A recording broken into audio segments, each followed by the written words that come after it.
Welcome back to Summarize Science. The COVID-19 pandemic showed us how complex outbreaks can be, with new variants constantly emerging and public behavior changing day by day.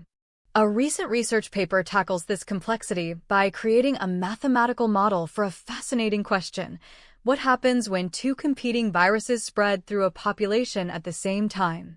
But they added a crucial twist. People in their model can actively choose whether or not to social distance. This decision isn't random.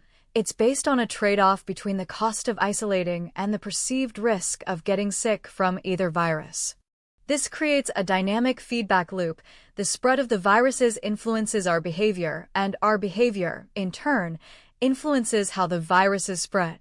The model uses a system of equations to capture these interactions.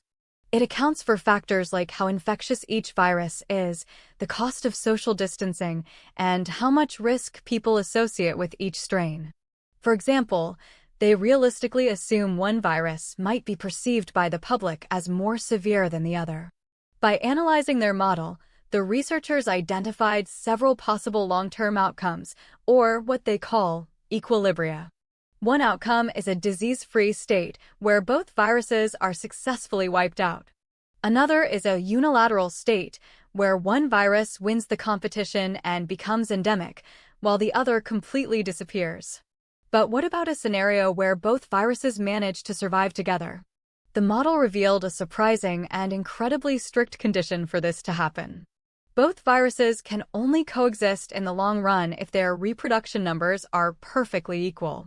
The reproduction number is the average number of people one sick person infects in a totally susceptible population. This means that if one virus is even slightly more contagious or lasts a little longer, it's destined to outcompete and eliminate the other one over time. The study also examined which of these outcomes are stable.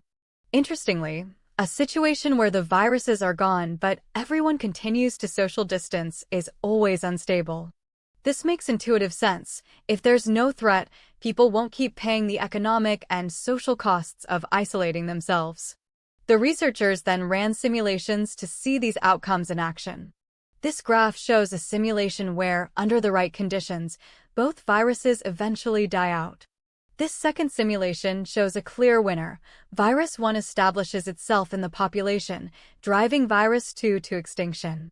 And in this plot, you can see several different starting scenarios all converging on a state where both viruses coexist, which is only possible because they were set up to be perfectly matched competitors.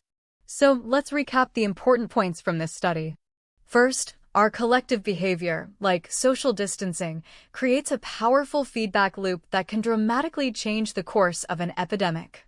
Second, when two viruses compete, one will almost always dominate. Their ability to coexist is an extremely fragile balance, requiring them to be equally effective at spreading. This research provides a framework for understanding the coevolution of viruses and human social behavior. In the future, models like this could help public health officials test strategies, like awareness campaigns, to see how we might better control competing viruses during a pandemic. Thanks for watching Summarize Science.